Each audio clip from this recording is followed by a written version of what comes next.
लोग कहते हैं इस जंगल में सुर्ख आंखों वाले साए रहते हैं, और जो भी अंदर गया वो कभी वैसा वापस नहीं आया। लेकिन एक रात एक बाप अपने बेटे को लेकर अंदर गया, और फिर जो हुआ आप सुनकर कांप जाओगे। डरावनी कहानी।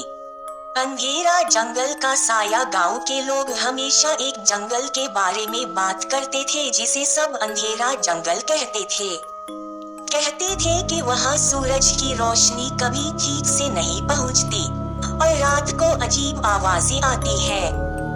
गांव वाले वहाँ जाना पसंद नहीं करते थे। अकरम और इसका बेटा अली गांव के किनारे रहते थे।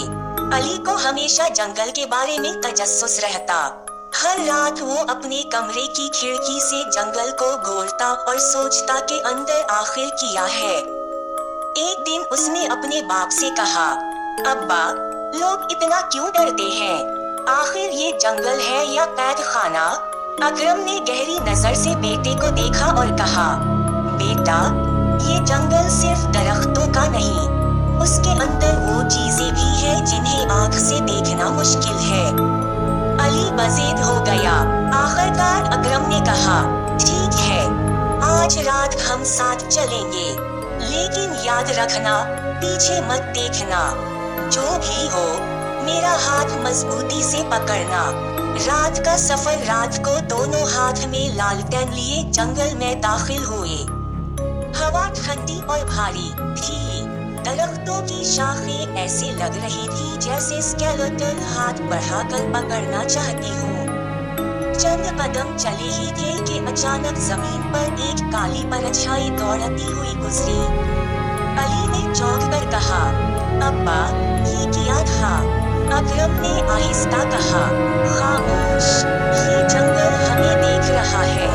चलते चलते एक दरख्त के तने पर पुराने नाखूनों के निशान दिखाई दिए, जैसे किसी ने दीवार खर्च कर बाहर निकलने की कोशिश की हो। खून के पुराने धब्बे भी लकड़ी पर जमने के बाद सियाह हो गए थे। अली का दिल कांप गया। टूटा हुआ मकान। कुछ आगे गए तो एक टूटा फूटा मकान दिखाई दिया। खिड़कियां लटक रही थी और दरवाजा आधा टूटा हुआ था। अली ने तजस्सुस में कदम बढ़ाया।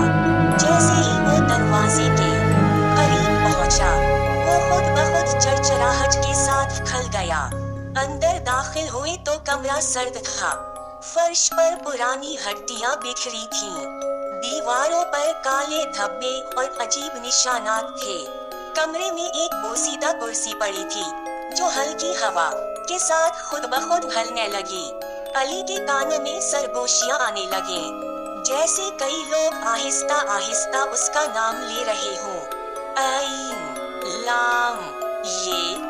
वो कांप गया और पीछे हट गया।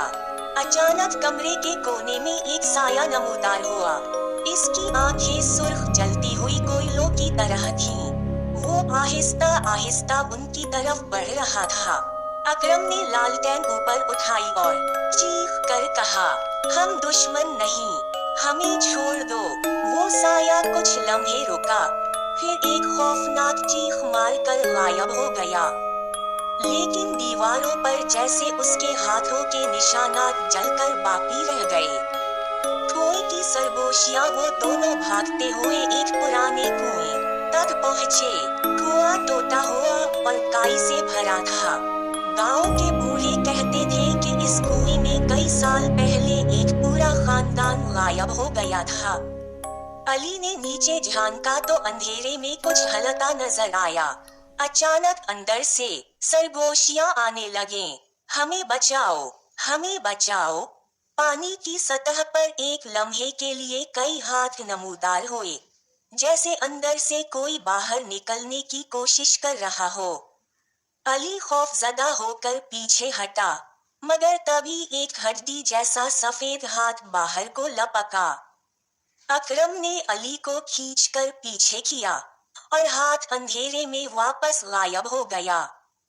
ताक़ुब जैसे ही वो वहां से निकलने लगे, जंगल हिलने लगा। दूर से किसी के भागने की आवाजें आईं, जैसे कोई उनके पीछे आ रहा हो। लालटेन की लो टिमटिमाने लगी। अली ने कहा, अब्बा, कोई हमारे पीछे है। अकरम ने जवाब दिया, पीछे मत देखना, दौड़ो। लेकिन अली ने एक लम्हे के लिए पलट कर देखा। दरख्तों के बीच एक खौफनाक साया उनका पीछा कर रहा था। इसका जिस्म लंबा और टूटा हुआ सा लग रहा था, जैसे कई टुकड़ों को जोड़कर बनाया गया हो। वो तेज तेज कदमों से करीब आ रहा था। रोशनी की ताकत। अकरम ने लालटेन ऊंची की और अली का हाथ मजबूती से पकड़ा। इसने कहा, बेटा, डर अंधेरे की तरह है। अगर रोशनी कायम रखो तो ये करीब नहीं आ सकता। लालटेन की रोशनी जैसे ही तेज हुई, वो साया जोर से चीखा और धुएं की तरह गायब हो गया। दरख्त फिर खामोश हो गए। वापसी। आखिरकार वो दोनों जंगल से निकलकर गांव की तरफ दौड़ गए। जैसे ही वो बाहर आए, हवा हल्की हो गई और चांद की रोशनी साफ नजर आने लगी। अली के होंठ कांप रहे थे, मगर उसने दिल ही दिल में कहा, ये जंगल डरावना जरूर है, मगर असल दुश्मन अंधेरा नहीं, बल्कि हमारा अपना खौफ है। इस रात के बाद अली ने जंगल की तरफ देखना छोड़ दिया, लेकिन कभी कभार खिड़की से उसे अब भी वही सुर्ख आंखें देखती महसूस होता।